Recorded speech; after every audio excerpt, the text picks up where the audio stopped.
last few months, and we are so excited for you to see everything that they have created for these last few months. Throughout the year, we have had so many performance opportunities, including beginning with our virtual premiere of The Audition, our musical theater performing arts winter showcase, our Order Up showcase, Black History Month performance event, Women's History Month event, New Jersey Arts Ed competition, Paper Mill Playhouse nominations for outstanding solo performances for 3 members of our cast, Hudson County Teen Arts Festival, where we placed top honors in small musical theater, large musical theater, solo vocalist, and judges awards for solo vocal performance and small group ensemble, which is allowing us to go to state in June. So get ready for those emails. Yeah. This would not be possible with the tremendous team that we have within the musical theater department. Please, a huge round of applause for Miss Belle. Yes. Miss Harumi Elders. Miss Maria Cecilia. Mr. Rod Shepard. That is our beautiful creative team. We also have great teachers within the performing arts department that have showed us continued support, including Miss Murphy and Mr. Philippus. So yes, thank you so much to them. A huge thank you to Mo and Gennaro for going above and beyond with making this show possible. They are the best human beings in the world.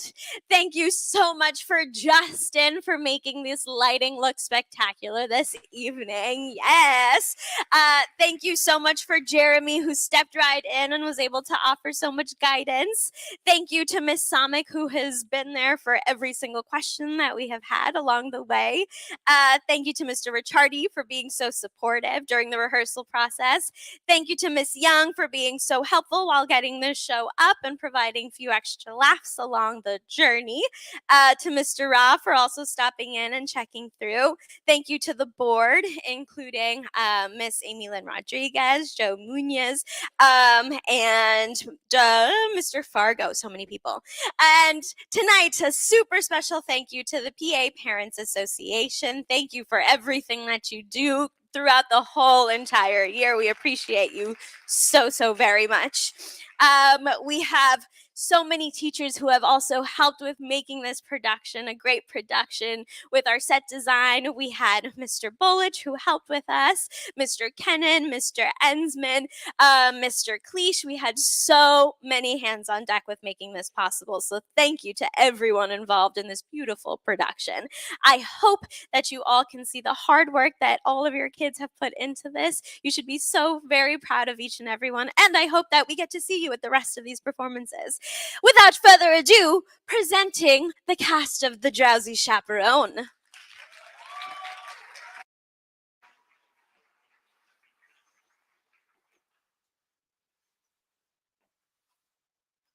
Hello. Oh, look at you, getting ready for a luxurious night at the theater. But now you're sitting in high-tech high school across from a teenager in sweatpants. For some people that haven't been to the theater before and don't know the difference between Sondheim or Gershwin, here are a few theater etiquette rules. 1. Turn off your cell phones. I mean it. If I hear one cell phone in the audience, I'm going full Patti LuPone. 2. No flash photography. It's much better to let the show live in your minds. And plus, you've seen your kids before, I would think. 3. This show has many different lighting effects. It's not crazy, but we're just keeping you safe. Which brings me to number 4. You can see the exits in the back of the theater in case you need to leave like you're watching Cats. Lastly, no eating in the theater. In the meantime, sit back and relax and enjoy The Drowsy Chaperone.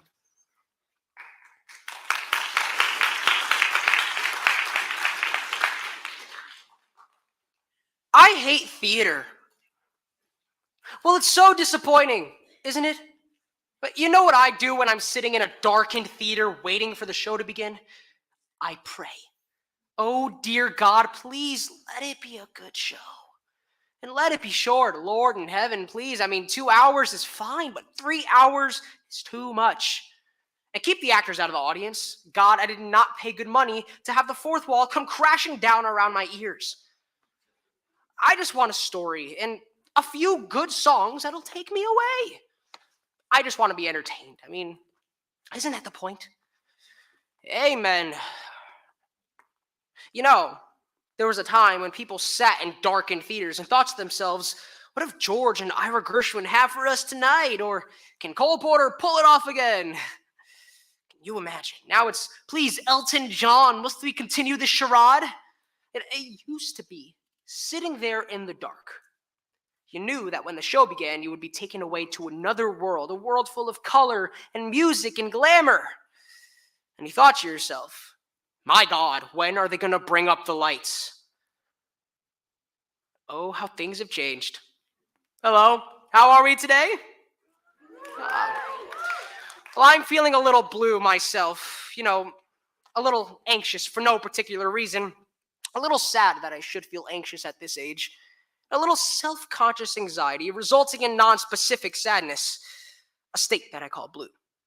Anyway, whenever I'm feeling this way, blue, I like to listen to my music. So I was going through my records this morning. Yes, records. And I was about to put on the soundtrack recording of Meredith Willson's The Music Man. I had a craving for a young Ronnie Howard. But then I thought to myself, no, let's have a treat. Let's disappear for a while into the decadent world of the 1920s, where the champagne flowed while the caviar chilled and all the world was a party. For the wealthy, anyway. So I dug about, and what did I find but one of my favorite records, Gable and Stein's The Drowsy Chaperone. Remember? Music by Julie Gable. Lyrics? Sidney Stein. Anyway, it's a 2-record set, remastered from the original recording, made in 1928. It's the full show, with the original cast, including Beatrice Stockwell as the chaperone. Isn't she elegant? And this is a full 15 years before she became Dame Beatrice Stockwell. All right, and on the back of the record, it says this. It says, mix-ups, mayhem, at a gay wedding. But of course, the phrase gay wedding has a different meaning today. But back then, it just meant fun. And that's just what the show is. Fun! So, would you indulge me? Would you let me play the record for you? I was hoping you would say yes. You hear that static? Love that sound. To me, that's the sound of a time machine starting up. All right, now, let's visualize. Imagine, if you will, it's November 1928. You've just arrived at the doors of the Morosco Theater in New York. It's very cold outside. Remember when it used to be cold in November? Not anymore. November's the new August now. It's global warming. We're all doomed! Anyway, it's very cold outside, and there's a heavy gray sleet falling from the sky. But you don't care, because you're going to go see a Broadway show. Listen.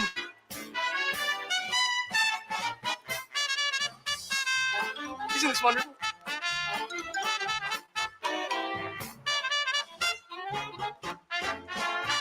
It really helps if you close your eyes.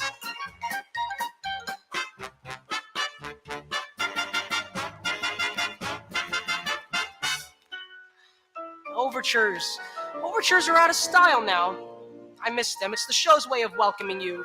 Hello, welcome. The meal will be served shortly, but in the meantime, would you like an appetizer? That's what an overture is. A musical appetizer. A poo-poo platter of tunes, if you will.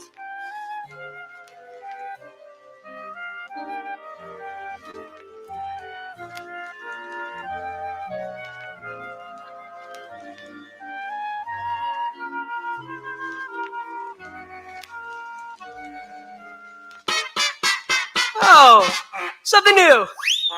What could it be? Sounds like a dance tune, kind of rollicking.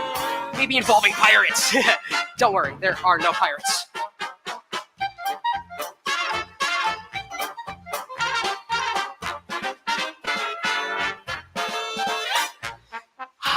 Now, here it is. The moment when the music starts to build, and you know you're only seconds away from being transported.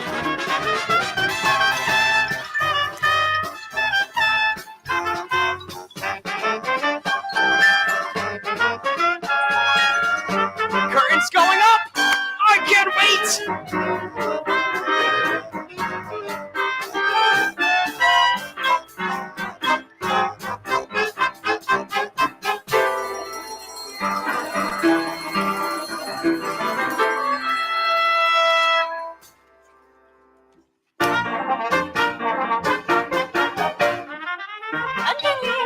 Madam, How do I look? you look radiant, Miss Tondale. I do love this dress so. It never goes out of style. It's a miracle, madam. My dress, my fancy dress. I don't know why I'm wearing it, I must confess. My dress, I love my dress. Would someone tell me why I put it on? Yes, your dress, your fancy dress. 'Twas such a pleasure airing it, restitching and repairing it. God bless your dress, it's one fine dress, and I will tell you why you put it on. Wedding bells will ring, wedding bells will chime. Madam, you're the host and it's a happy wedding time. Wedding bells will ding, wedding bells will dong.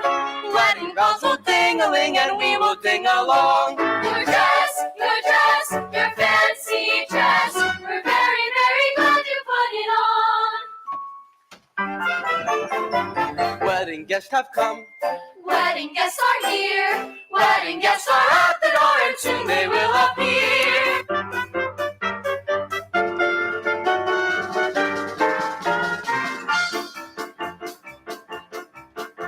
I'm Robert, the bridegroom. I'm here to marry Janet, star of Celtic's Follies, whom I love a lot. I'm George, that's George, his best man George. I'm honored to be doing what a best man ought. Mrs. Tottendale, now don't worry, I have this whole thing planned out. The key is organization, see? Each string represents a task yet to be completed. Pay the musicians, yell at the floors, book the minister. This whole wedding's gonna run like clockwork. Oh, there's gonna be a wedding?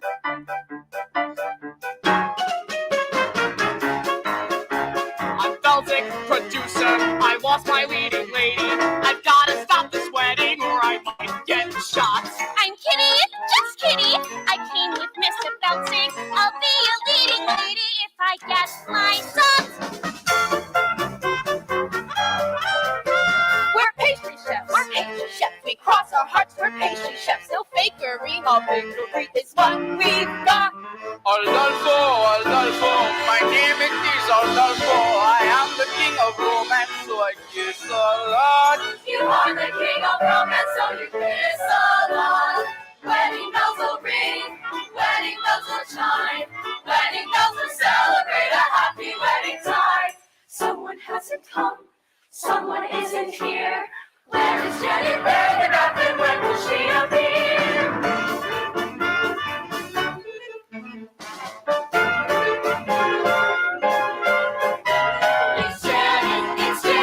It's Janet Pendergrass. I'm Janet Pendergrass, here to marry Robert Martin, giving up a life of glamour to tie the knot. Am I late? Up in the chaperone, phone of Janet Pendergrass, maid of honor, friend and confidant. Oh, I'm not. Where's the bar? A wedding today. it's prohibition, madam. A wedding how gay. Good thing I brought my own. A wedding today. Champagne makes me drowsy. It's really happening, truly happening, almost happening. What is happening? I'm Trix, the aviatrix, queen of the sky. I'm circled through the stratus in my modern apparatus. I'm Trix, the aviatrix, I gotta fly. I'll see you when they tie the knot. A wedding today. Ding-a-ling, ding-a-ling. A wedding's coming our way. Well, there you have A it. wedding, Guests have arrived. We have a bride who's giving up the stage for love. Her Dept bridegroom, Henry producer, jovial gangsters posing as pastry chefs, a flaky Corrine, a Latin Lothario, and an aviatrix. And of course, my favorite character, the Drowsy Chaperone. What more do you need for an evening's entertainment?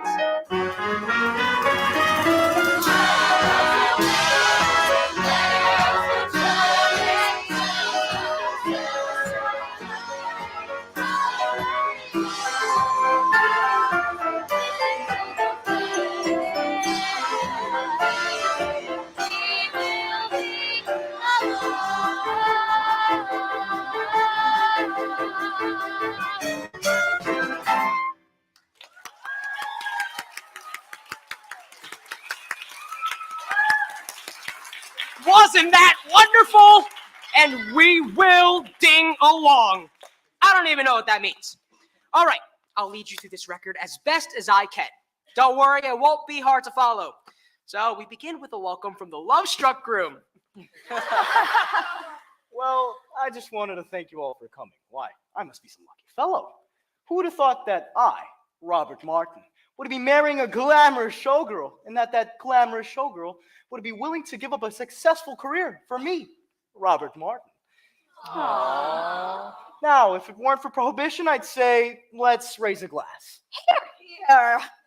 To Miss Janet Vandegraff, the most beautiful girl in the world. Absolutely not. Excuse me? The groom mustn't see his bride the day of the wedding. It's bad luck. Okay, I hope you heard that because that's the plot. Basically, hang on for the ride. Breakfast will be served in the Arabian room. Say, it's a little early in the day to be drinking. I isn't don't it? understand the question. Look, you keep Janet away from Robert, you understand? You're the chaperone. It's your only job. I am on Capitan. Oh, Robert, who's my little monkey? I'm your little monkey. Bride and groom are whisked away, and we turn our attention to the B-plot, which involves the producer. Mr. Feltzig! Getting married and leaving show business? Mr. Feltzig! Doesn't she know I got obligations? Mr. Feltzig! I can be a leading lady. You said it yourself. I'm useless in the chorus. Kitty, for the last time, you ain't got what it takes. But I've been taking lessons. Singing, acting, ballet. Ballet? Yeah, I'm pretty good too. Last week, I auditioned for Sewanee Lake.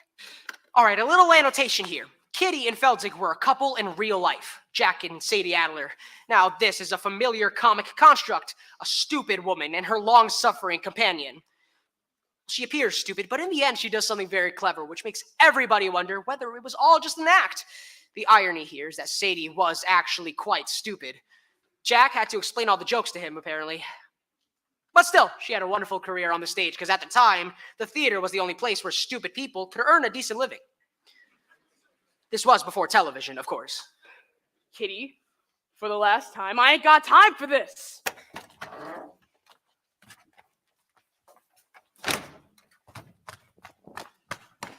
A petite four, Mr. Feldzig?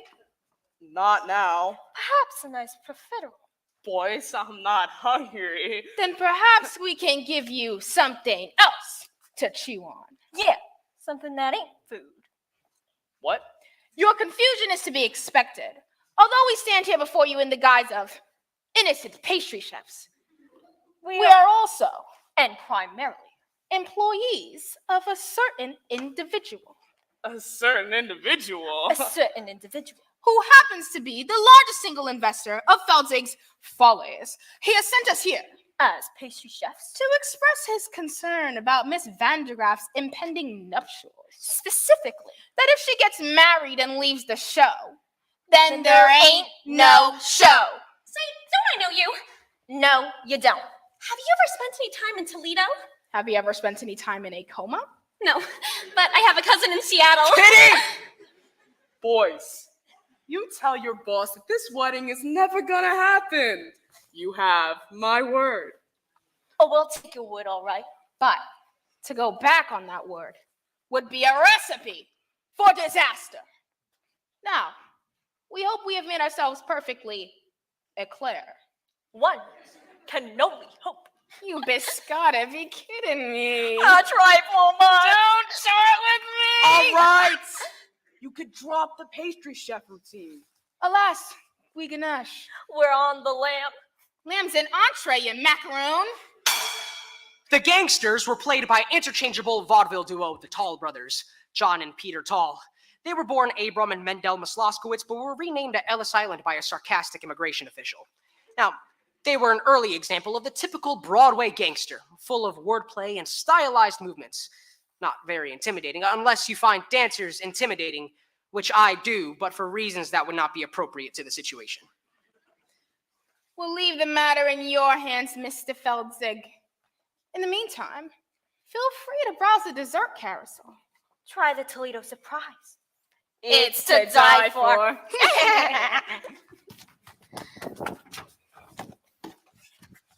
Holy cats, Mr. Feltzig!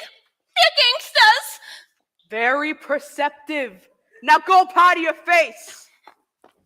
I've got to stop this wedding, but how? Oh, Lord in heaven. Oh, oh, oh! I always thought that moment was a little overplayed. So, with the story well on its way, let's go to the groom's room.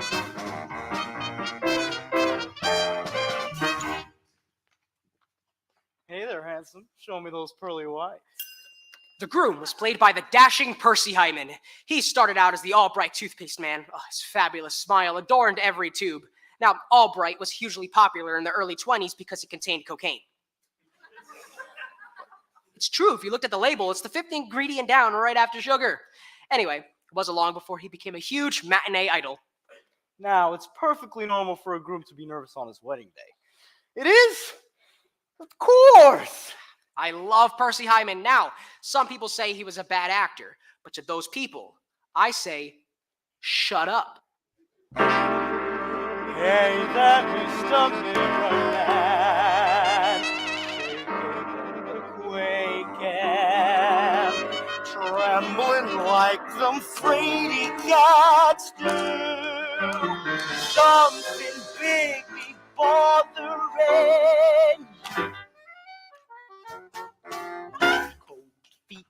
Cold feet, brother, you got cold. You can make them cold, hot, with a little bit of young feet. Old feet can be uncontrolled. Rhythm make them cold. Right down the aisle, rusty arches, they can learn to swing. Icy toes can jive.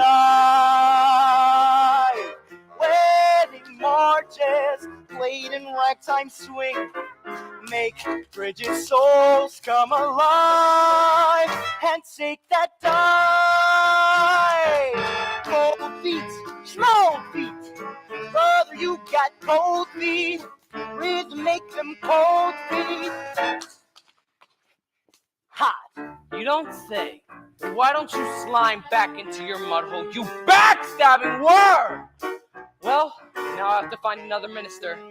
Say, what are you up to? I'm singing a song an old man taught me, a Dixie remedy for wedding day jitters. You think you've got jitters? You got the easy part. I still gotta get rice, boutonnieres, and a minister. I got the whole weight of the wedding on my shoulders. George, it sounds like you've got cold feet. What do I got?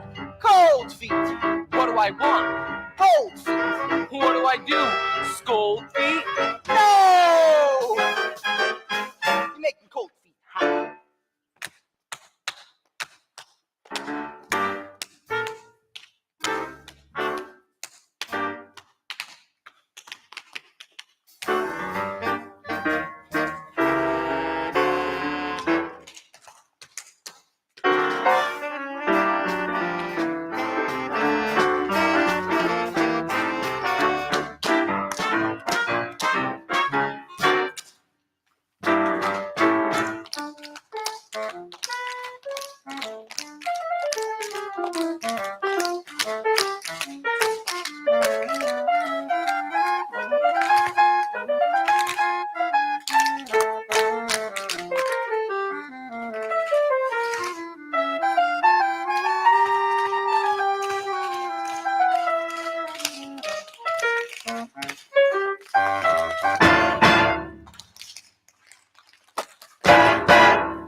6, 7, 8. Cold feet, turn on into cold feet. It'll make them cold feet hot.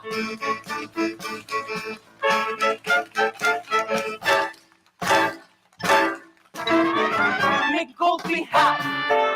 Make cold feet hot.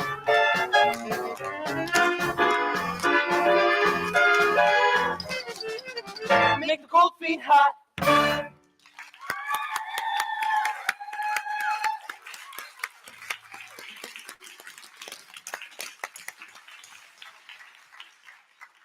Percy Hyman was a wonderful performer.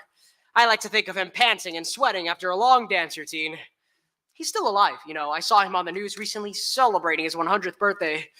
To say that the passing years had taken their toll on him would be a grotesque understatement. Yeah, they wheeled him out, and he had that wide-eyed expression of pain confusion that God reserves for the very, very old on their birthdays. You know, the one that goes, "Who are you? Who am I? Why is this cake on fire?" You know what I'm talking about. Anyway. All right. That's enough of that. Dancing around like a fool. Sorry, George. I'm just trying to calm down my nerves. It is my wedding day after all. Well, you could have snapped an ankle. Tap dancing is too dangerous. Why don't you go out for a skate instead? Oh, God. That's what I do when I want to blow off some steam. George, you think of everything. Wait a minute. Oh, no. You can't go out like that. You might see Janet. Here, put on this blindfold. George, what would I do without you? Just looking out for you, my boy. And no more tap dancing.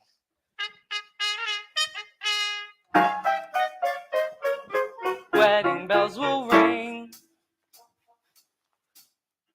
Wedding bells will chime. Wedding bells will chime. Just ignore it. It does this occasionally. It rings. It'll stop soon. Just ignore it. What do you want? Hello, you have reached my answering machine. Leave a short message after the tone and I'll call you back at my convenience. Well, that's it. The moment is ruined. Thank you, life. That's like a cell phone going off in a theater. God, I hate that. Hey, what are you doing? Oh, I'm at the theater ruining the moment. How about you? Oh, I couldn't get out tonight, so I thought I'd ruin the moment by proxy.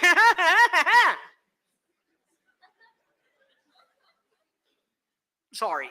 Let's shake that off. Let's just go back in our minds to 1928.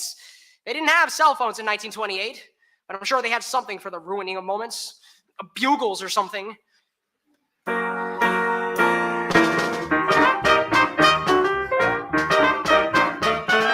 Happy wedding time.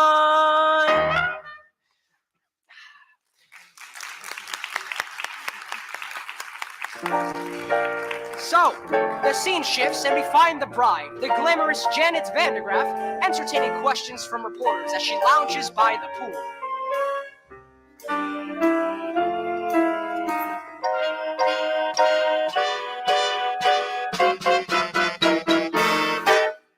Miss Vandergraff, is it true you're giving up a successful career to marry a man you hardly know? Yes, Robert and I met on the Lido deck of the Isle de France. He amused me with stories of his father's oil interests.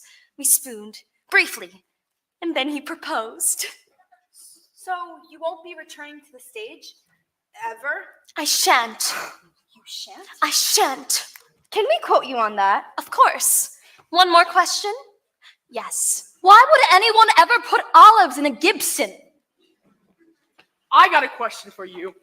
How can you give up the footlights when you know very well you got grease paint in your veins? Victor, please. Oh, Janet, I'm begging you. Dump the mug. Stay with the Follies. I'll give you anything you want. Oh, fine. I'll put your name above mine on the marquee. Oh, Victor, if you think this is about vanity, you couldn't be more wrong.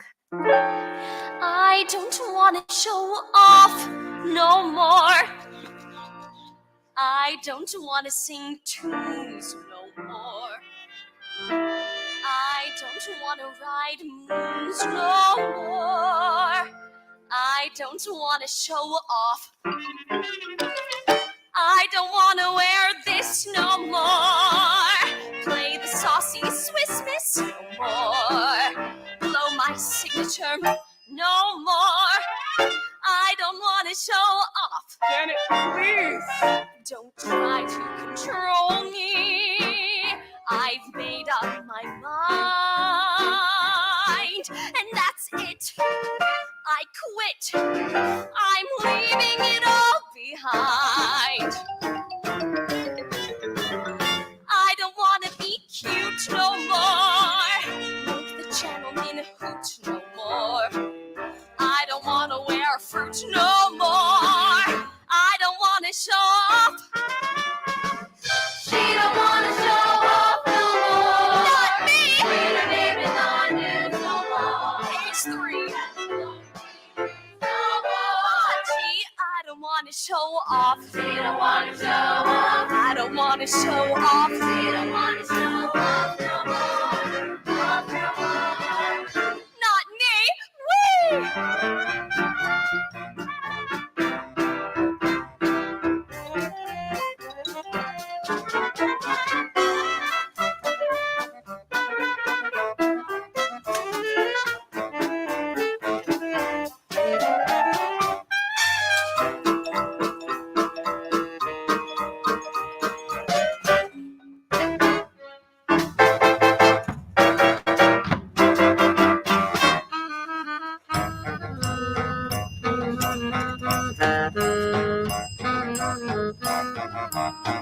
I don't want to show off.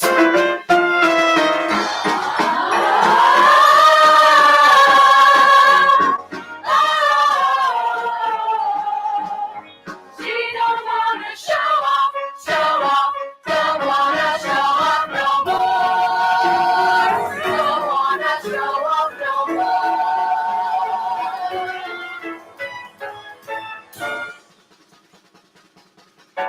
Please, no more attention. I've counted to 10, and I'm through. Adieu. You'll never see this. Farewell, it's up. You'll never see this. Never see this. Never see that. Never see these again. I don't wanna change keys no more. I don't wanna strip tease no more. I don't wanna say cheese no more. I don't care if you scoff. I don't wanna be cheered no more. Praised no more. Grabbed no more. Touched no more. Loved no more. I don't wanna show off. She don't wanna show off. I don't wanna show off. She don't wanna show off. I don't wanna show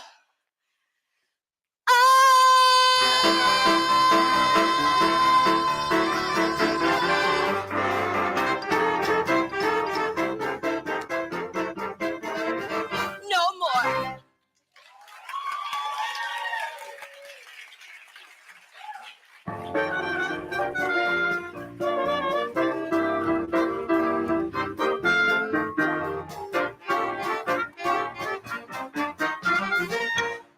Did I miss something?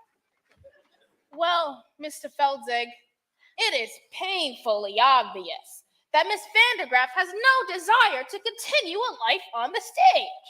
I mean, can't you see? It's killing her soul. Don't worry, boys. This isn't over yet. Yeah, I'm surprised she didn't do an encore. I don't wanna encore no more. Leave them shouting for more no more. Disappear through the floor no more. I don't wanna show.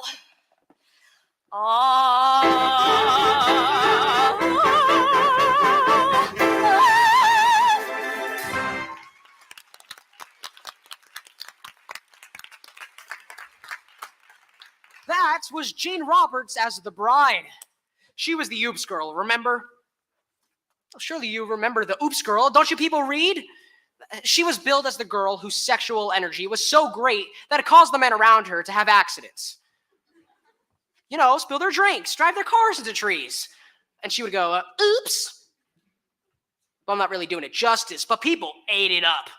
They made a whole series of films, you know, Oops, The Oops Girl Come Home, and Oops Girl at Sea, which won an Oscar for special effects. Okay, begging and groveling didn't work. Now on to plan B. And for that, I'm gonna need an accomplice. Someone gullible with loose morals. I need what do you call him? A European? La la la la la la la. In walks Adolfo, self-proclaimed ladies' man. Adolfo was played by former silent film star and world-class alcoholic Roman Bartelli. Yeah, he was the one who later drank himself to death at his chateau in Nice, remember? Yeah, it was 5 days before they found his body, and at that point he had been partially consumed by his poodles. Only partially consumed. I am all. Excuse me, I don't believe we've met. I am Adolfo. You are Adolfo? Yes, I am Adolfo. You are Adolfo? Yes, I am Adolfo. Funny, you don't look like a scoundrel. Yes. What? Why, I overheard the group saying that Adolfo is a scoundrel. Adolfo, a scoundrel. Those very words. Well, Adolfo is a scoundrel. It's like I'm hearing it again. This is outrageous. He's saying this to women, to people with big, beautiful breasts for making love. Why, I must. You must. I must take this groom into my hands and kill him. Yes! No, don't kill him. Just rub him up so we can get married. Oh. Show me to this groom. Wait. What? What kind of man is this groom? A big man? You know, a burly fellow. Well, he's big on the outside. No. Adolfo will not fight big men. Small, pale, wheezy little dwarf people like him. Sure, but no big men. So, you're a lover, not a fighter? Yes, Adolfo is a lover of beautiful ladies. Some say I'm the king of romance. Well, you know what they say. The best way to get back at a man is through his... Door. No. Back at a man through his... Window. No! Revenge. Back at a man through his... There is no other ways. I'm not Santa Claus coming down a chimney. Through his woman! His woman! Yes, Adolfo, you must seduce his woman. His woman! His bride. Adolfo will make love to the bride. That'll show people Adolfo is no scoundrel. Show me to this bride. Wait. What? What kind of woman is this bride? A big woman? No. A burly woman? No, she's the cat's pajamas. Pajamas. She's a looker, an attractive woman. Ah, Adolfo will find this cat in pajamas and Adolfo will make her purr. Stop it. Like a cat in pajamas. Ah! Roman Bartelli chewing the scenery. See, you certainly couldn't get away with a performance like that nowadays, now could you? Now, mature contemporary audiences are too sophisticated to enjoy broad racial stereotypes on the stage. So we've banished them to Disney. Let the children sort it out.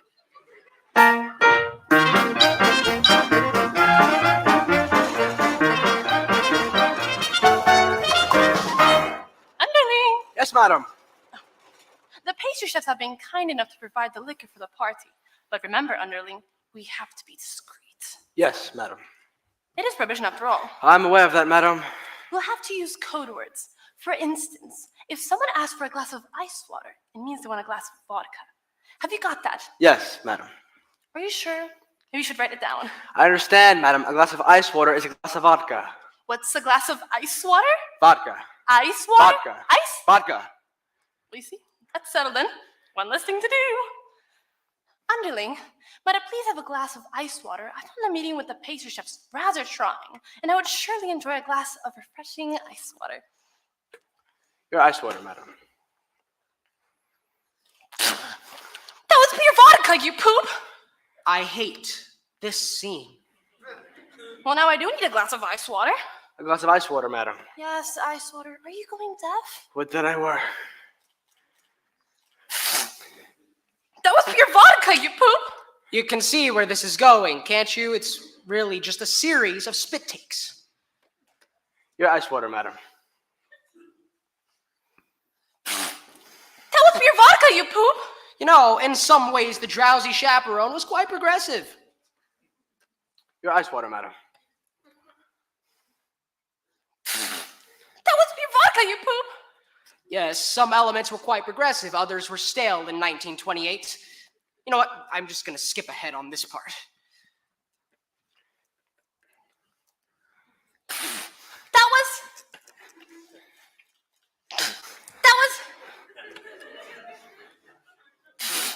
Poop! Where do you think you're going? I'm going to fetch some lime juice, madam. Lime juice? For heaven's sake, why? I'm going to wring out my eyebrows and make myself a gimlet.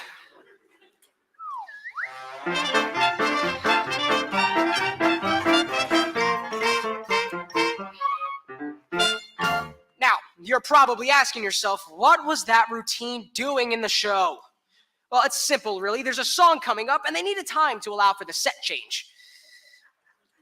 In musical theater, the story exists only to connect the longer, more engaging production numbers. Oh, well, what kind of world do we live in if we can't discuss the mechanics of musical theater?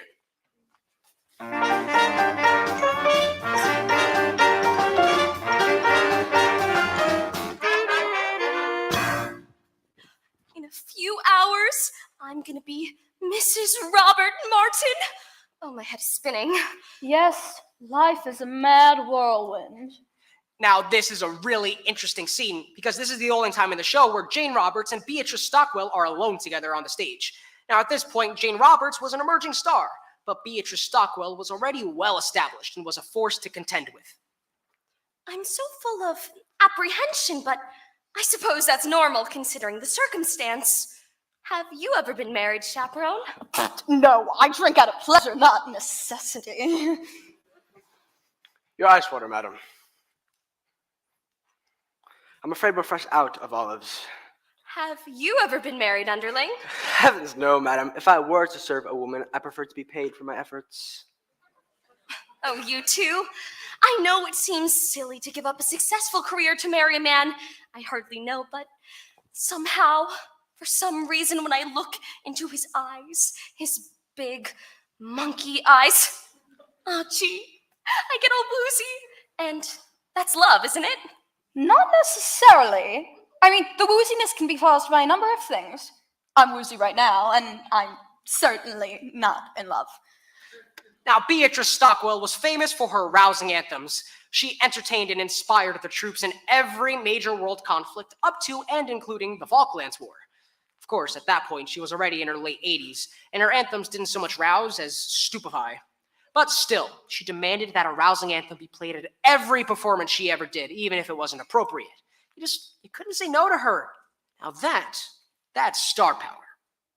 Oh, really? You're not being the least bit helpful.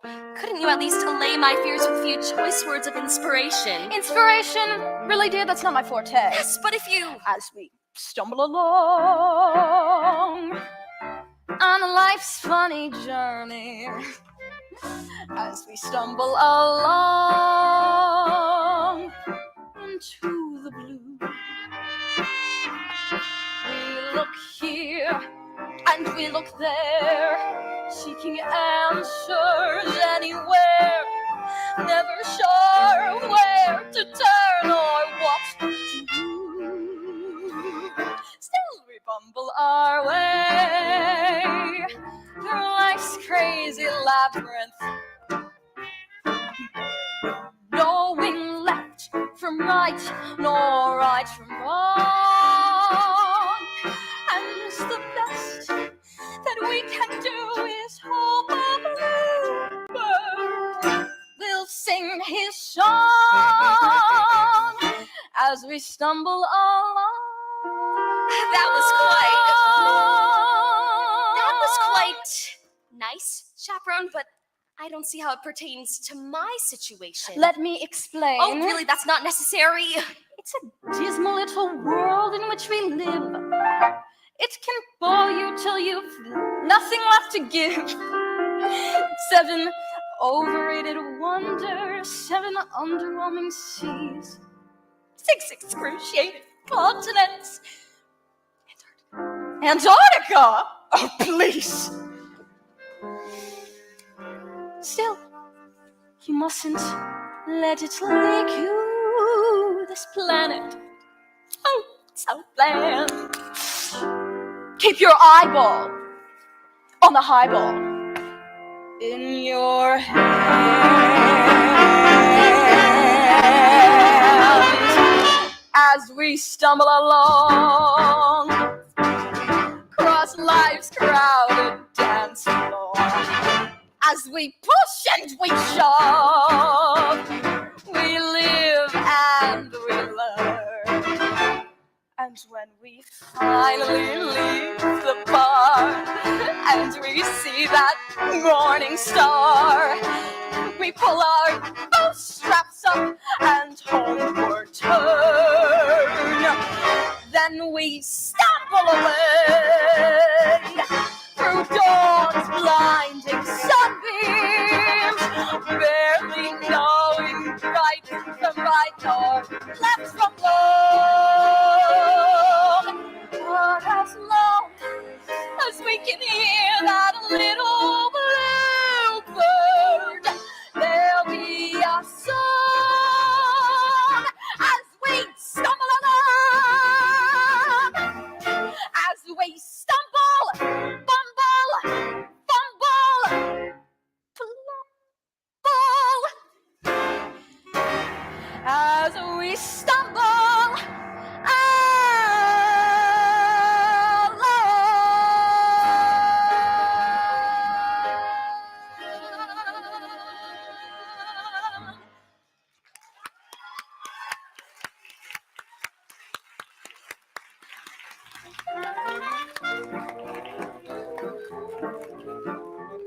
Don't you just love her?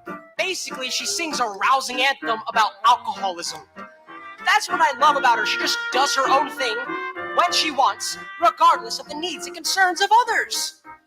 My mother was like that. Well, that was quite inspiring, Chaperone, but I'm still conflicted. Oh, please just tell me, is Robert the man for me? My dear, that's something you'll have to decide for yourself. I just don't know if he loves me. Why don't you ask him? Say, Roger, do you love me? It's Robert, and I'm not allowed to see him. In fact, it's your job to keep me away from him. You're right, and I take the responsibility very, very seriously. However, at this moment, I'm feeling terribly, terribly drowsy. I'm afraid I'm in the need of a lie-down. Oh, now don't go seeking out your fiancé in the garden to ask him the question on which your future happiness depends. Oh, thank you, Chaperone. I just have to know if he loves me. Such a skinny little fool. Still, I envy her. Oh, when will love come crashing through my door? Look who it is. It's Adolfo, come to seduce the bride. I am Adolfo. Oh, try not to think of the poodles when you're listening to this part. I am Adolfo, and you're the bride. No, I am most certainly not. What? But this is the bridal suite, and you're the only one here. Therefore, you must be the bride. Interesting observation, but I'm afraid you are a moron. What? Me? No bride. Perhaps I could take a message? Yes, very good.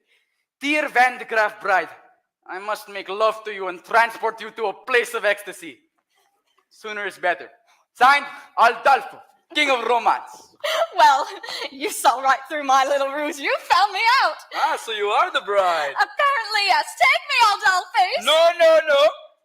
Not Adolphus. Adolfo. You must remember my name for when we are making love and you are screaming it. You must say the right name or it will spoil everything. How can I make you remember?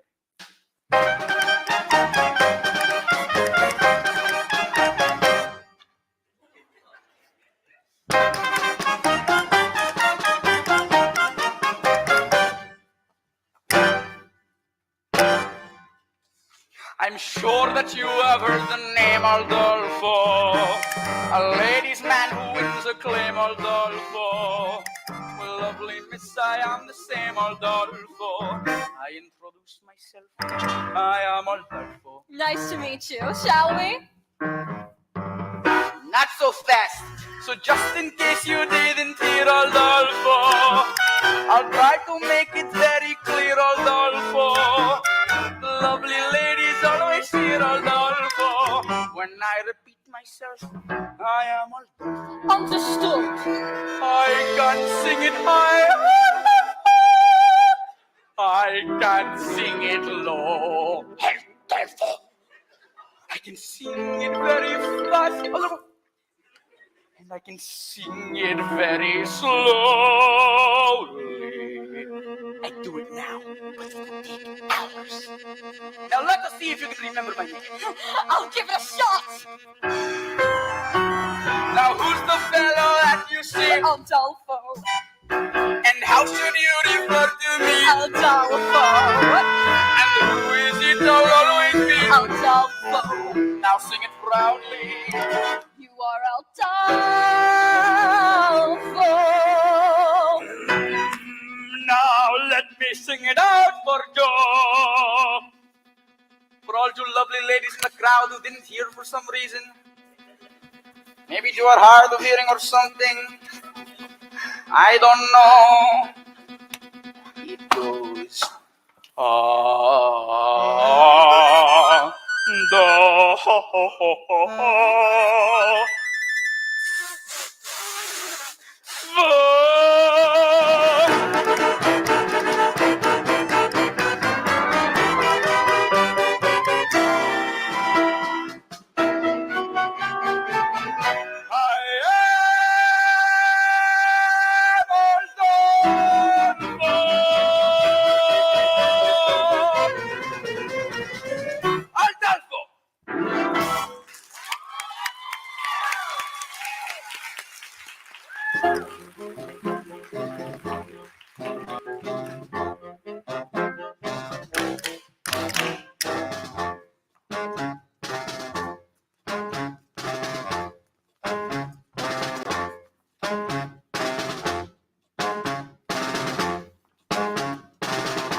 That was my mother's favorite number in the show. I think it was her secret fantasy to be swept off her feet by a Latin lover. I mean, a real Latin lover, not a buffoon. But that's another thing that's great about musicals in general. Romantic fantasy, falling in love at the drop of a hat, spontaneous tangoing, and finding yourself in an insanely romantic setting. That's the way to have love.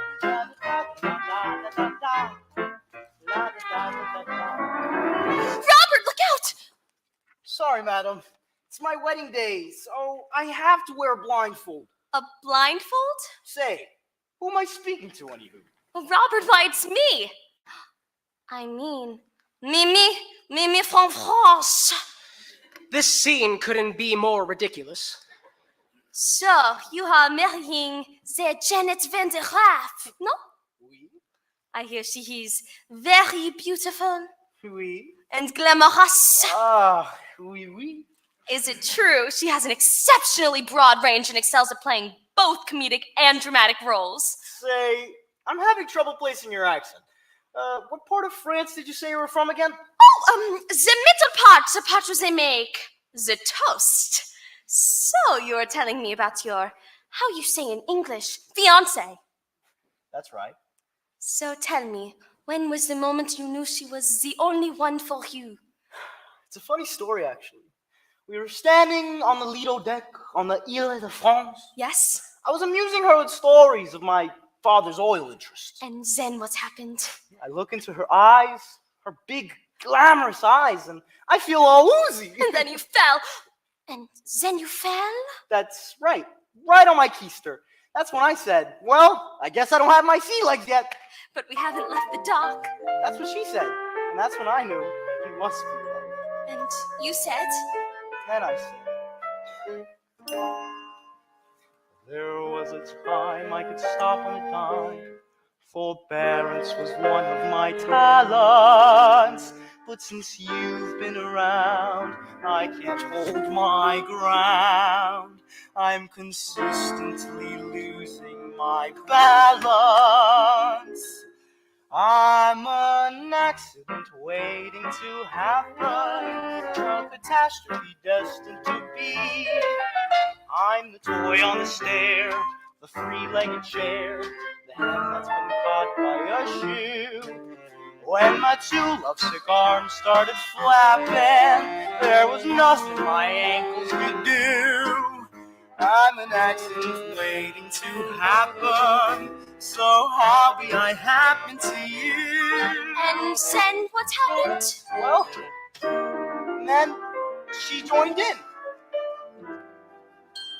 When men say I'm sweet and they fall at my feet, my heart doesn't beat any faster. But when you lose control, it touches my soul. So I'm bracing myself for disaster.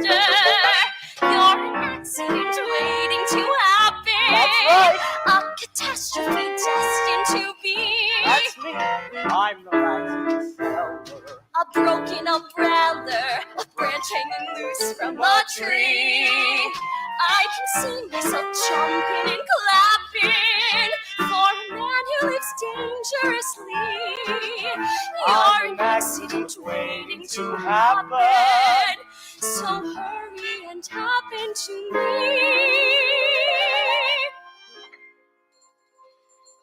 You're an accident waiting to happen, so hurry and happen to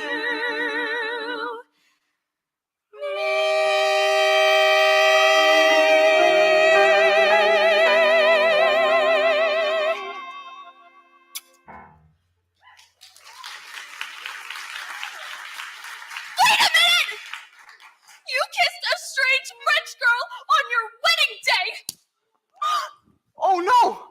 What have I done? Wait! Wow! It seems as if the fake French accent and the blindfold have led to a terrible misunderstanding. Will it all work out in the end? Of course it will. It's not real. It's a musical. Everything always works out in musicals. In the real world, nothing ever works out, and the only people that burst into song are the hopelessly deranged. Mr. Feltzig! Where is that philandering foreigner? Mr. Feltzig! How long does it take to seduce one bride? Mr. Feltzig, you don't need Janet no more. Kitty, not now. But I've been working on a mind-reading act. Presenting Kitty the Incomprehensible! Now, think of something. Oh, I'm thinking of something all right.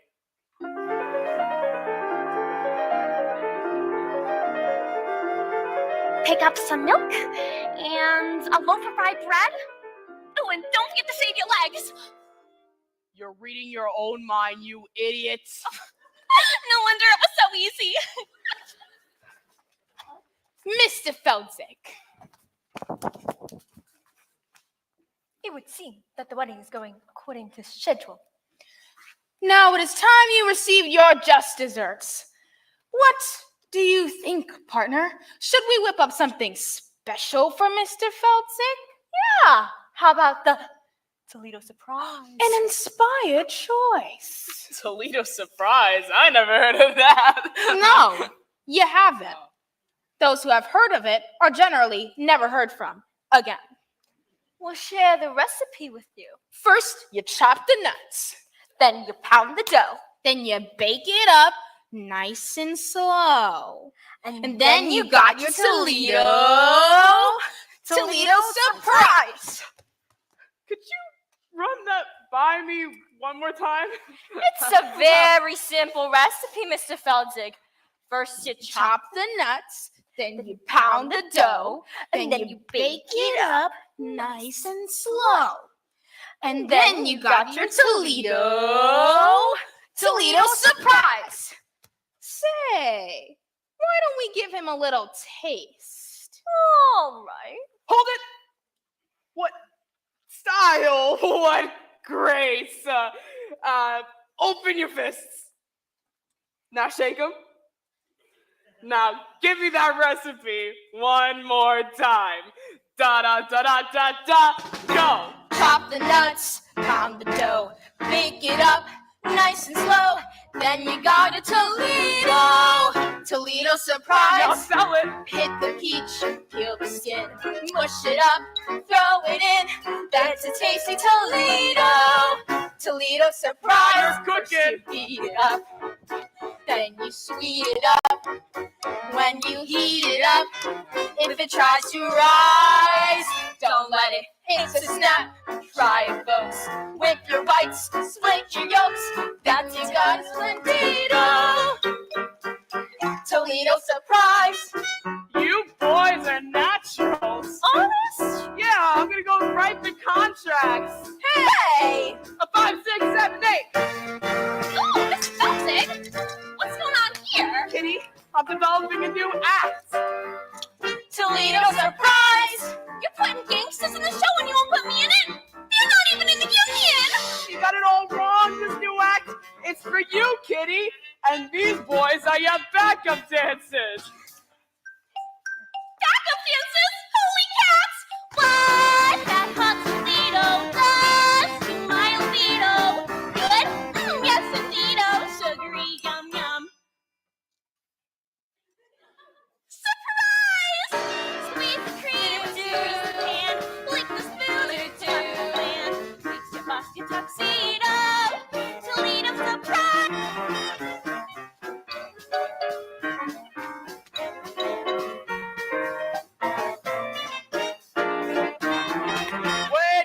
Wait! Aldalfo, make announcement. Wedding is off.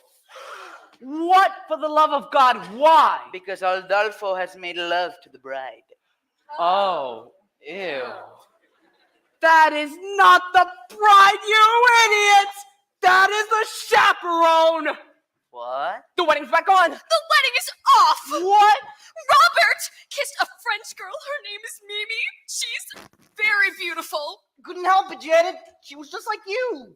Only French. Sweet mother of pearl. Underling, Yes, madam. what is all this commotion about? The wedding, madam. Oh, is there gonna be a wedding? Not anymore. Oh, what a tragedy. What a wonderful, wonderful tragedy. Clear the floor, boys. I'll show you how it's done. First you beat it up, then you sweet it up. When you heat it up, if it tries to rise, don't let it. Oh, Mr. Feldzig! Toledo surprise. Surprise? Wait till it's ready. Surprise? Wait until it's ready. Surprise? Wait till it's ready. Now it's looking ready. Surprise! You got it. Makes me twitch, makes me shake. This dessert takes the cake. Hits me like a torpedo. Toledo surprise. Toledo surprise. Surprise. Surprise. Surprise.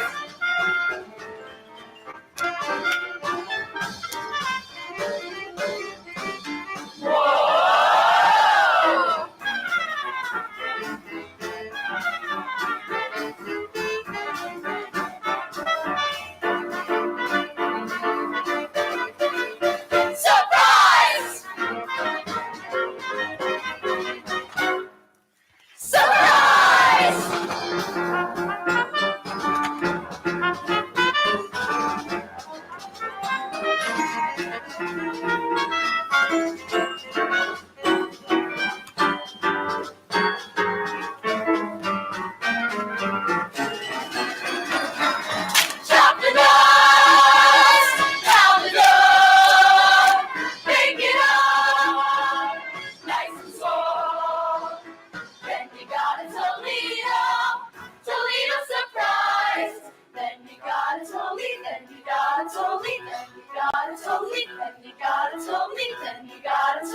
then you gotta totally, then you gotta totally, then you gotta totally.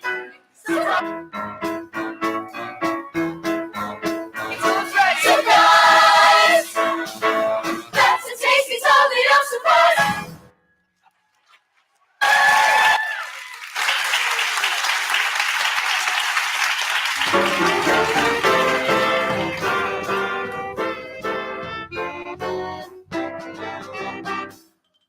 Why are we dancing? Our dreams are in tatters.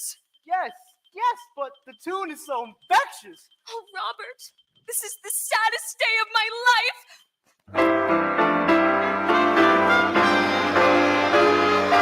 Wedding bells won't ring, wedding bells won't chime. They will never celebrate their happy wedding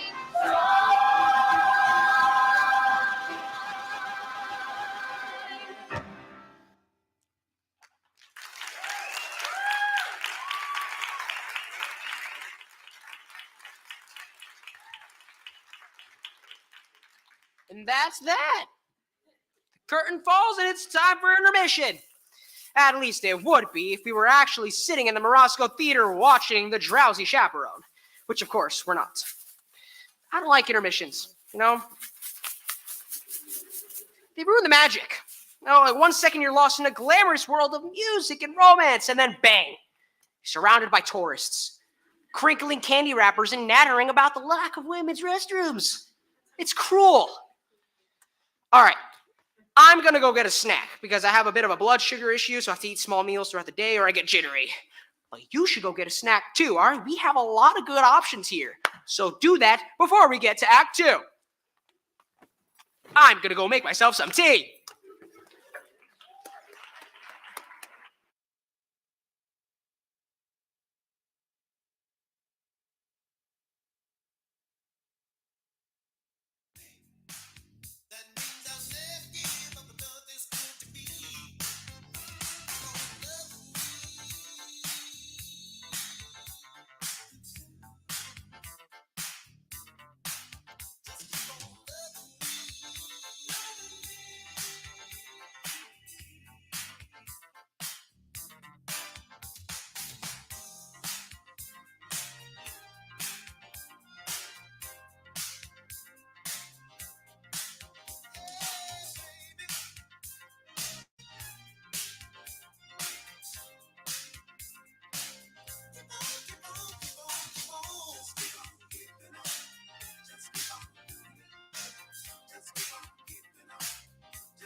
Girl, we got a good thing.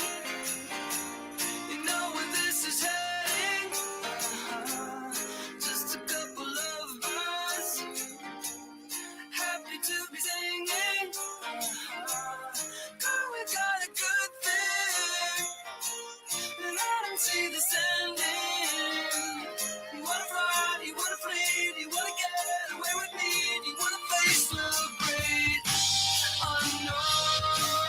Jingle, jingle, we're as happy as a couple Hare Krishnas. Dancing, twirling, playing on the tambourine. We'll crush the scene together. Marching onward, oblivious to all the hate around us. We could self-publish a book of our philosophy and hand it to the tourists. Girl, we got a good thing. You know where this is heading. Just a couple of us, happy to be singing. Girl, we got a good thing.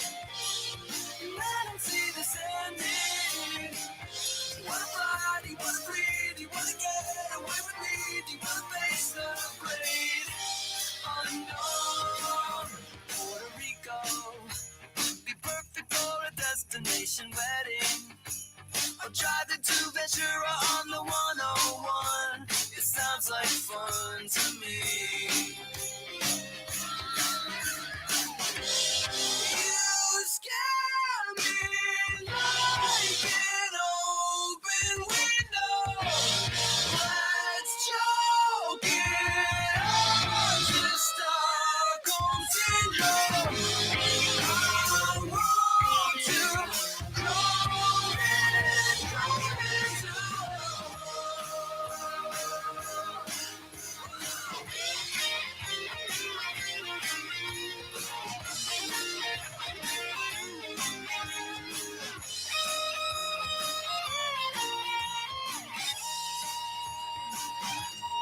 girl, we got a good thing. You know where this is heading. Just a couple of words.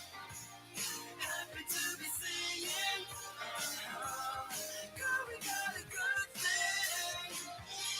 And I don't see this ending. You wanna fly, you wanna breathe, you wanna get, and where we leave, you wanna face the break. I know.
I haven't seen you in a while, you know I miss you, babe.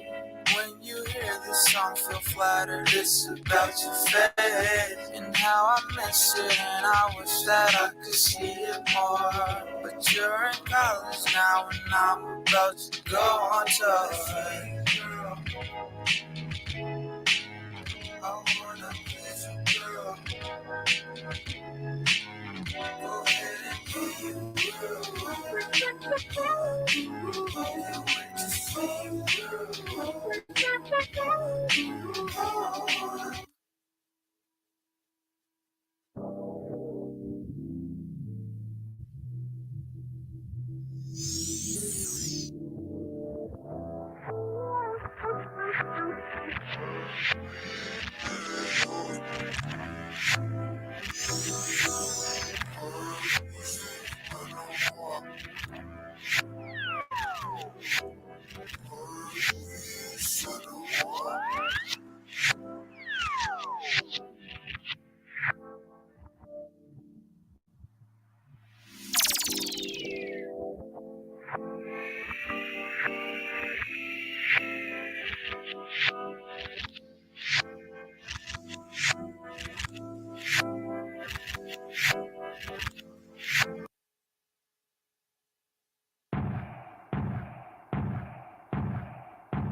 Concord, this organ, the new one I'm forming is grown so persistent on you. By the morning I fell to my feet, and the doctor said we are unfortunately running out of options to treat.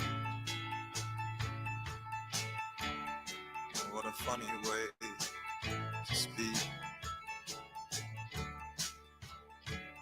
And you, like Concord, I came, a gentle hill racer. I was breathless upon every mountain, just to look through your life.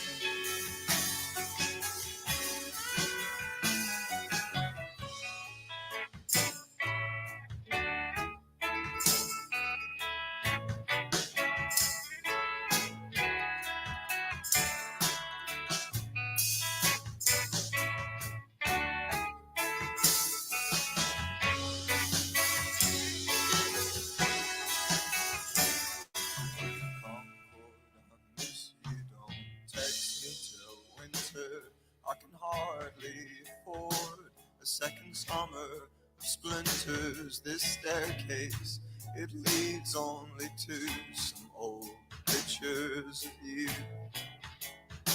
through 1,000-mile long tube. Hey, what's the city more to do? And you, like Concord, I came, a gentle hill racer. I was breathless upon every mountain, just to look through your light. But for less than a moment, we'd share the same sky. And then Isaac will suffer. Concord will die.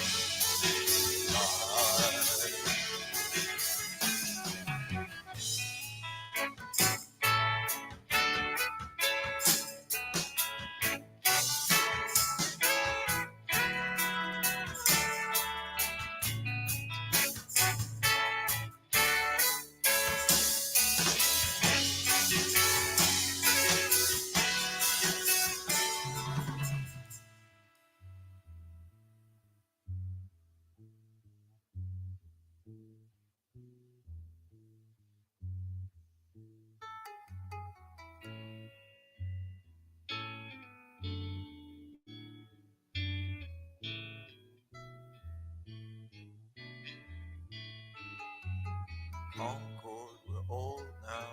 You wield a lightsaber, and led by the dark to our place on the table. So don't tell me you're hungry, 'cause darling, I'm starving myself.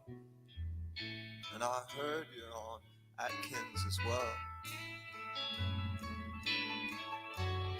I was made to love you. Can't you tell? And you, like Concord, I came, a light blue sleeper, and I lay dead or twitching for most of the night. But I know that you'll be there, the Sandman inside, and I'll be home soon like a child. Concord High, God, free this time.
In the deepest ocean,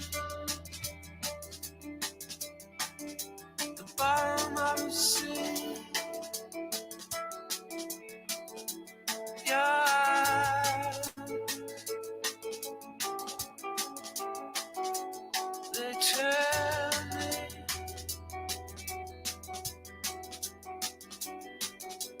why should I stay here? Why should I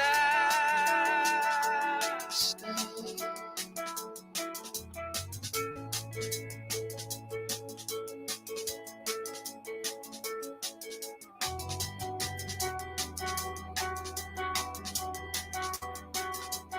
I'd be crazy not to follow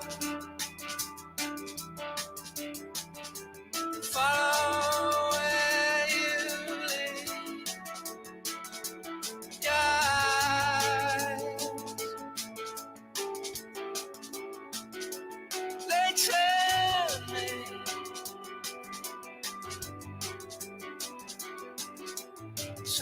all the friends I follow to the end of the earth.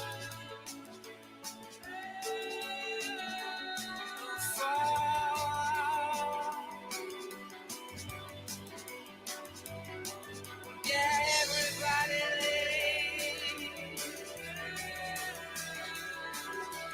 And taking the chance.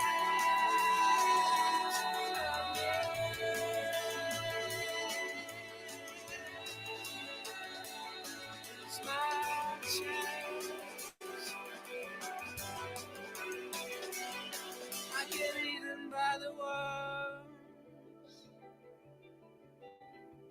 and wet fishes, picked over by the worms.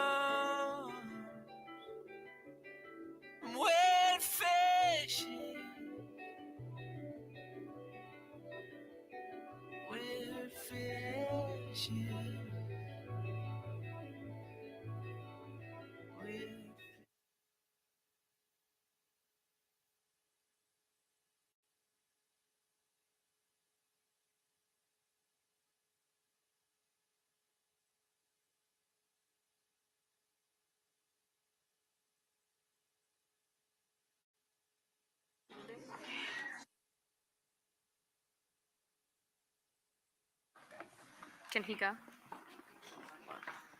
Yeah, he's ready. Go.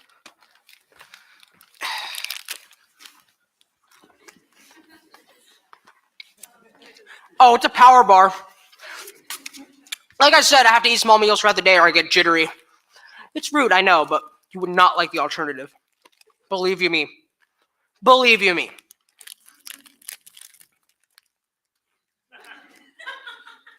I remember my wedding day.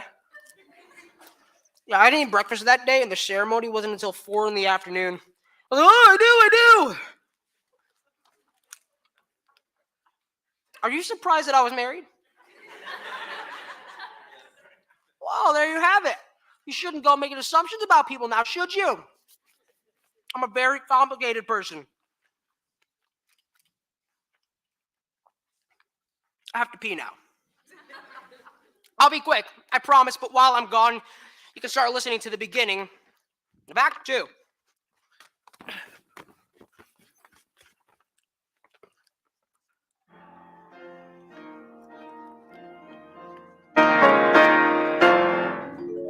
Sorry. That song's not from the Drowsy Chaperone. That's from another musical entirely. I have a woman who comes in once a month. Can you say that? I have a woman? Anyway, she's very good. She cleans the things that I absolutely refuse to clean, but she has this annoying habit of putting away my records and into the wrong sleeves, even though I'm like, no touch records, Carmela, no touch records. Maybe if I spoke to her in complete sentences, she would understand. Okay, Act 2 of the Drowsy Chaperone begins with this. A haunting lament from a very depressed bride. She sings it standing on her balcony, bathed in the pale blue light of a sympathetic moon, which is ridiculous because it's the middle of the day. Now, while you're listening to this, try to ignore the lyrics. It will be difficult, I know, but block them out. They're not the best. But the tune is beautiful, and it truly communicates the bride's state of mind. Just ignore the lyrics. I put a monkey on a pedestal and tried to make that monkey stay. And he did for a time, but he needed to climb and with other monkeys play. Far away, he left his jacket on that pedestal beside his tiny rusty cup. And I haven't got the strength to pick them up.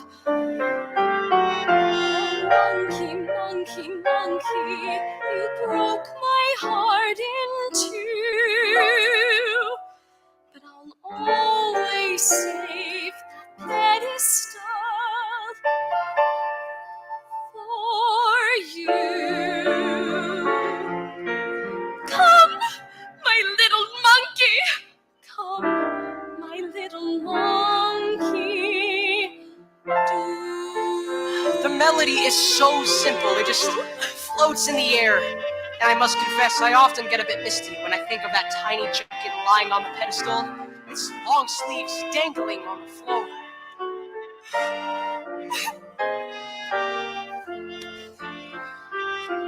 Oh, monkey, you broke my heart in two. But I'll always save that pedestal for you. Come, my little monkey. Come, my little monkey. Okay, here we go. Wait! Who are you? I'm Janet Vandegraff. Do you need any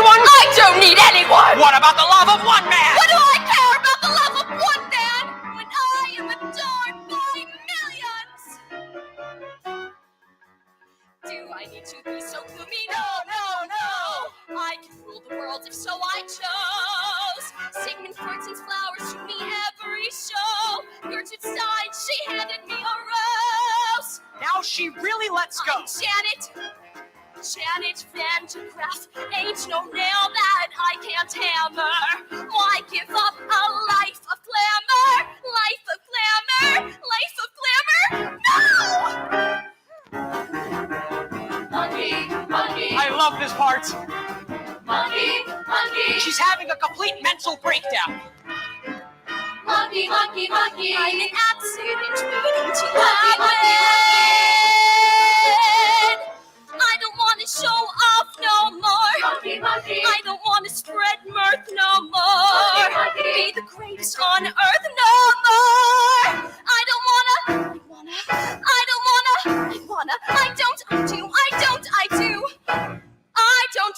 show.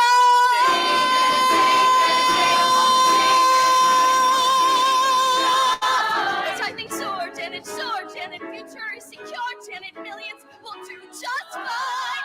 But any future I could ever care to shape includes just 1 2-time in a cad who drives me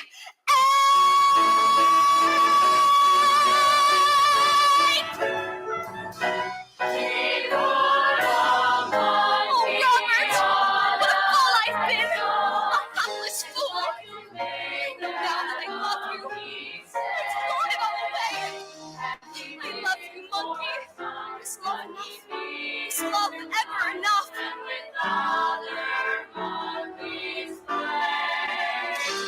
That's the story of a monkey gone astray. I ask, monkey, monkey, the stars above. Is it the monkey or my pedestal?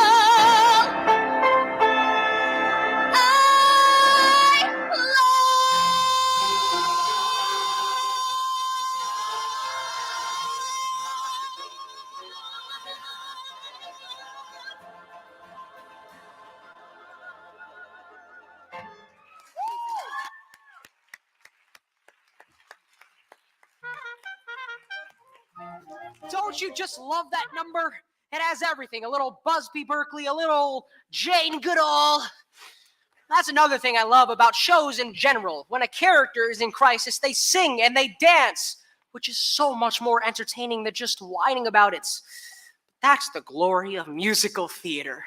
Because sometimes when you see this is what I'm talking about. This is life.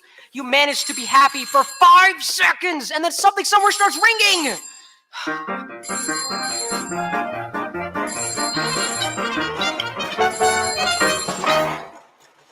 What a beautiful day for a wedding. Shall I have the pews removed now, or would you prefer I wait until morning? Okay, I'm gonna pause here because I don't want another number ruined by a ringing telephone. Here we have 2 vaudeville performers that have slipped through the cracks of time. They are Noel Fitzpatrick and Ukulele Lil. I don't know much about them. I suppose Ukulele Lil played the ukulele? Although she doesn't in this show. I tried to find out more about them. I went through all my books. I even tried the internet. But all my searches ended in Tiny Tim's autopsy photographs. Anyway, they're both very charming. Why would he have the pews removed? The bride is called off the wedding, madam. Oh, underling, never listen to a bride on her wedding day. Love is a very complex emotion. Yes, madam. It is a very complex emotion, you see. You know, you can be very close to someone 1 minute, and the next minute, well, you just want to strangle them. Do you understand, underling? Yes, I'm familiar with the urge to strangle. You see, that's just the nature of love. Love makes lovers worry, love makes lovers fret. But here's a fact on which we can depend. Just like long ago when Romeo loved Juliet, love is always lovely in the end. But Romeo and Juliet was a tragedy, madam. Oh, I never read reviews. Love can start a quarrel, love can cause a din, but love has always been a trusty friend. 'Twas a happy fate for Hank, C8, and Anne Boleyn. Love is always lovely in the end. Might I remind you, madam, that Anne Boleyn lost her head. Yes, she was in love. Love was good to Eve and Adam. Here we go again. And Samson and Delilah too. Good grief. May I pose a question, madam? Why, yes, of course. Why does nothing I say to you ever get through? Don't mind if I do.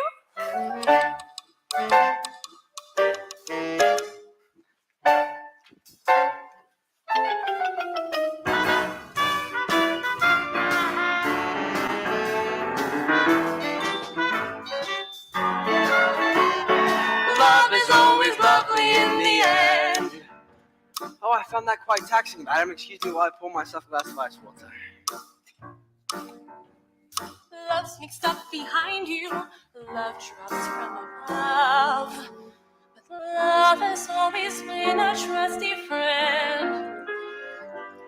Love has certainly been kind to me and my true love. Love is always lovely in the end. But your late husband was a brute. I don't mean him, you silly coot. Is always lovely. Lovely, lovely, lovely. Love is always lovely in the end. Love is always lovely in the end.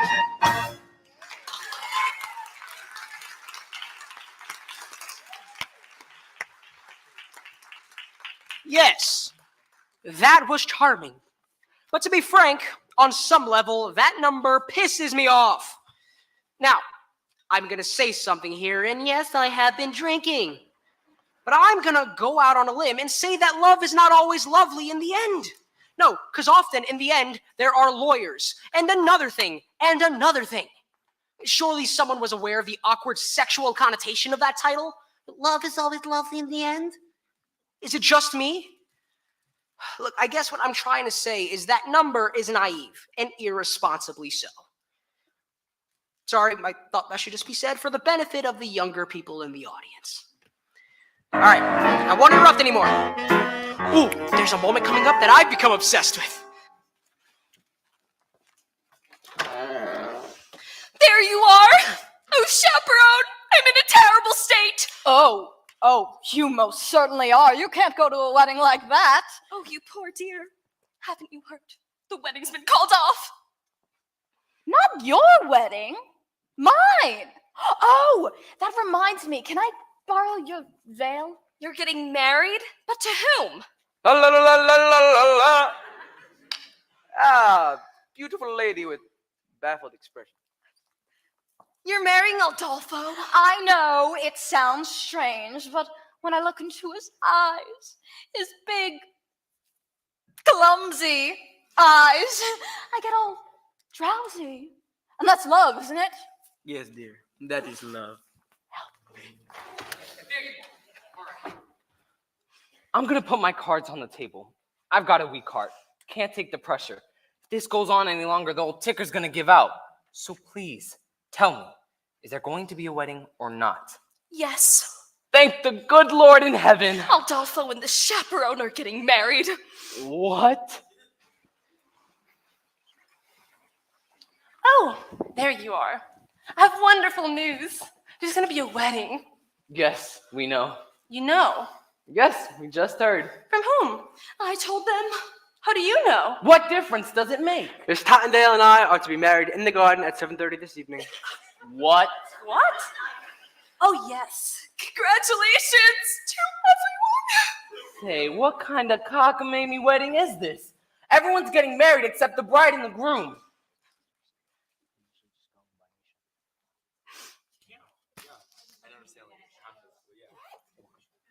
It'll happen soon, I promise. Maybe soon. It'll happen soon, I promise. It's Kitty and Feldzick. Just a little spoiler alert. A lot of quick changes. There you are. Oh, Janet, I've been looking everywhere for you. Hello, Mr. Martin. Please don't be that way. Can't you find it somewhere in your heart to marry me? I mean, George has gone through all this trouble and, well, I still love you more than I can say. But you kissed another woman. Yes, and I know this may sound ridiculous, but when I was kissing that French girl, why, it felt like I was kissing you. Oh, Robert, you were kissing me. You mean you're Mimi? Why, that French accent was remarkably accurate. Why, thank you. I developed it when I played the role of Monique in Hogs the Baguette. There you are. Now, before you do anything, think about this. No matter how well you play the part of the happy wife, you'll never, ever get a standing ovation. Oh, I just don't know. Oh, I'm so confused. Chaperone, please, just this once, give me some advice that is both coherent and appropriate to the situation. Should I marry Robert? Now, here it is, the moment I was talking about. Not only the culmination of the plot, but a moment that has brought me back to this record again and again. Here it is. Well, my advice to you is... And this is it. Listen. Well, you can. You see, you can't quite make out what she says because somebody drops a cane. 1 second, I'll play it for you again. Well, you can. Is she saying live while you can or leave while you can? While you can.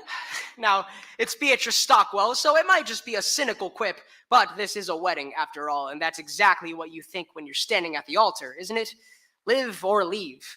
And you have to live because you do love her in some way. I mean, it's not an exact science. An arrow doesn't come out of the sky and point to the one you're supposed to be with. No, so you say to someone one day, you say, I love you.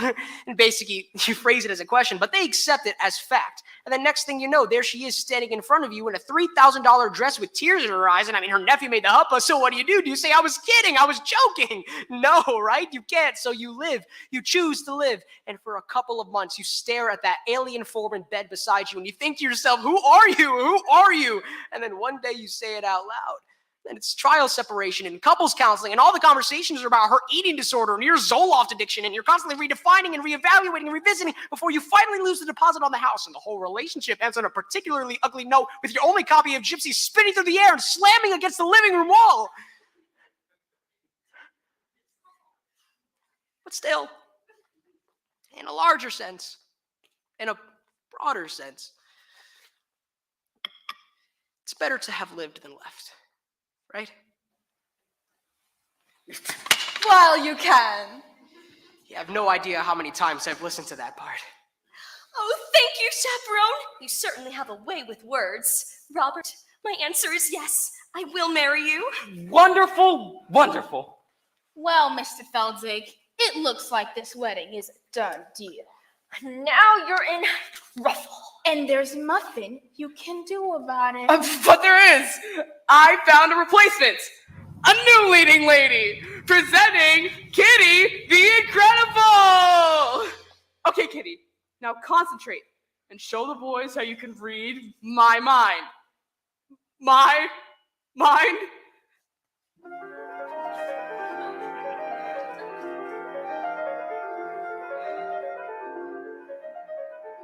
Kitty, will you marry me? Holy cats, Mr. Felton! Yes! Yes! Isn't she amazing?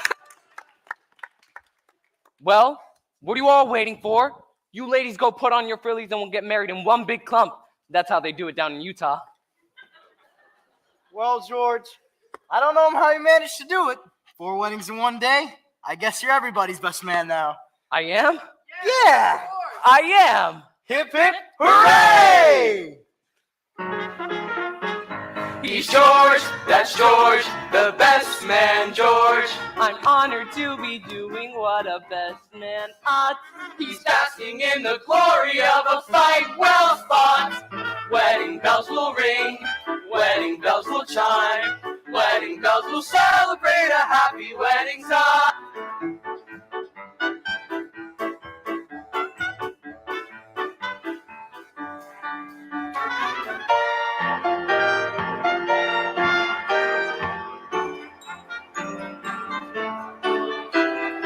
Wedding bells will celebrate a happy wedding. Minister, you may begin. Oh no, I forgot the minister.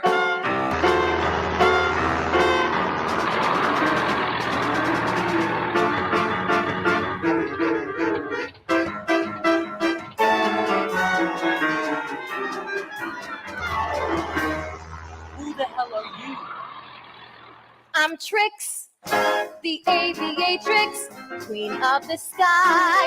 To Rio I was wending when my engine needed mending. I'll fix my navigatrix and then I'll fly to let two lovebirds tie the knot. So sorry to crash the party, folks, but we'll have this fixed in 2 shakes and then off to Rio for Carnival. Wait, can't the captain of a ship perform a marriage? Yes! And a pilot is comparable to a captain. Yes! An airplane is a kind of ship, a ship of the air. Some call it an airship. Oh, shit! Yes!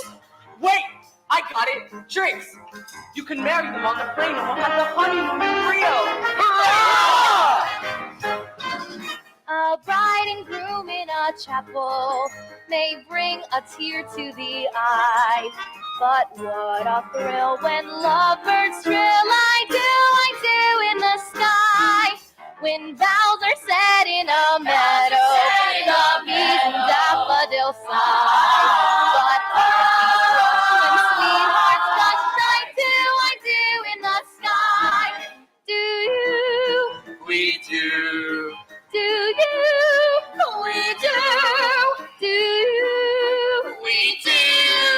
Do you? We do. A bride and groom in a chapel may bring us here to the eye. With rainbows bending before us and clouds meandering by, one can't restrain that sweet refrain. I do in the sky. When vows are set in the meadow, the bees and daffodils sigh. But heartbeats rush when sweethearts gush. I do. In the sky. I do in the sky. Look, ahead. Do you see it? Could it be? Yes, it's Rio. Well, hurry up, Trix. We have some honeymooning to do. Then fly. Then fly. It's such a thrill when lovers fill the sky. And clouds meandering by, one can't restrain that sweet refrain. I do.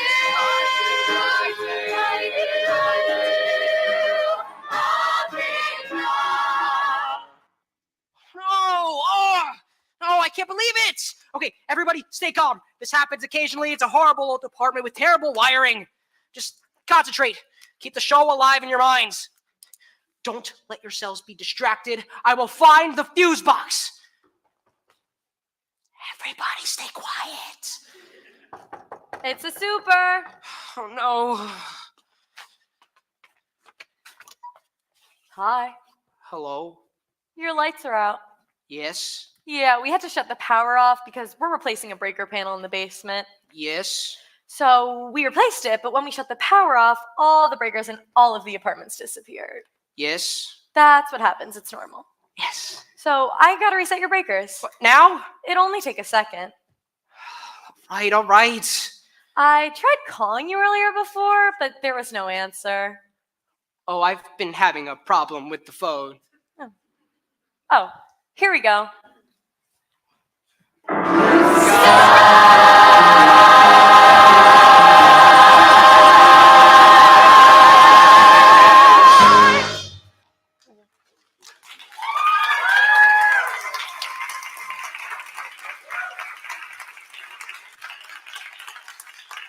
What was that? Nothing, it was a record. What kind of music was that? It was just music, just a show, like a musical. You like musicals? No? I love musicals. I go with the wife all the time. It's amazing what they can do nowadays. Did you see Miss Saigon? They landed a helicopter on stage in that one.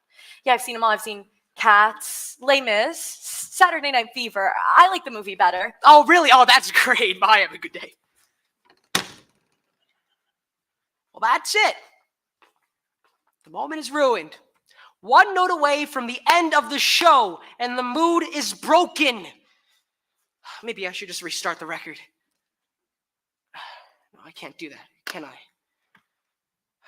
It's just so frustrating. Look, you have to understand. I love this show so much. I've never even seen it. My mother gave me the record as a gift. This was just before my father left us. He didn't leave because of the record. I'm sure it didn't help matters.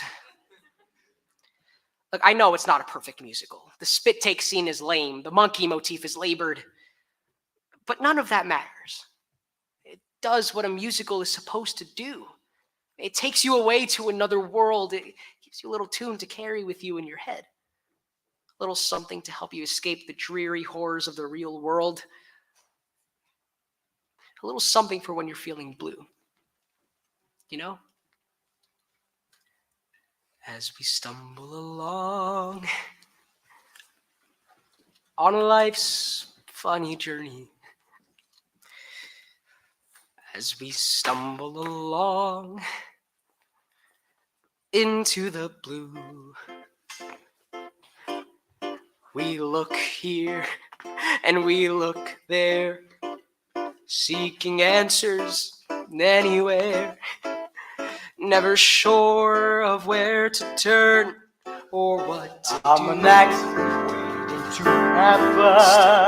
Stumble our way. I don't want to sing tunes no Life's more. crazy. Wedding bells will ring, wedding bells will chime. Toledo surprise.